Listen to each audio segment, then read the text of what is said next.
ஆசிரியர்கள் அனைவருக்கும் வணக்கம். டெட் ஆசிரியர் பணி நியமனம் சம்பந்தமான நீதிமன்ற வழக்கு நேற்று விசாரணைக்கு வந்தது.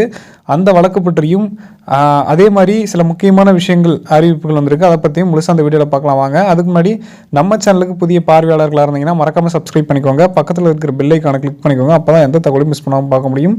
சரி வாங்க வீடியோக்குள்ளே போகலாம். அதாவது பார்த்தீங்கன்னா டெட் ஆசிரியர் பணி நியமனம் சம்பந்தமான நீதிமன்ற வழக்கு பார்த்தீங்கன்னா நேற்றைய தினம் வழக்கு விசாரணைக்கு வந்தது. ஸோ இந்த வழக்கோட என்ன நடந்தது அப்படின்னு சொல்லிட்டு நிறைய தேர்வர்கள் பார்த்தீங்கன்னா நம்மக்கிட்ட கமெண்ட் மூலமோ மெயில் மூலமோ பார்த்தீங்கன்னா கேட்டுட்டு இருந்தீங்க. ஸோ அதுங்களுக்காக தான் இந்த வீடியோ. நேற்று இந்த வழக்கு விசாரணைக்கு வந்தது. அதாவது இருதரப்பு வாதங்களும் முன்ன பின்ன ஓரளவுக்கு முடியக்கூடிய சூழ்நிலையில் இறுதி ஃபைனல் ஜட்ஜ்மெண்ட் கிடைக்கும் அப்படின்னு எதிர்பார்க்கப்பட்ட சூழ்நிலையில் நேற்று என்ன நடந்ததுன்னா நெக்ஸ்ட் இயரிங்க்கு தள்ளி வச்சிட்டாங்க. அடுத்த இயரிங் எப்போன்னு பார்த்தோன்னா மார்ச் 19ஆம் தேதி. ஓகேங்களா? அதாவது இன்றைக்கி தான் அந்த இயரிங் தள்ளி வச்சிருக்காங்க. நேற்று நடந்தது, மறுபடியும் இன்றைக்கி அந்த இயரிங் பார்த்தோன்னா தள்ளி வச்சிருக்காங்க.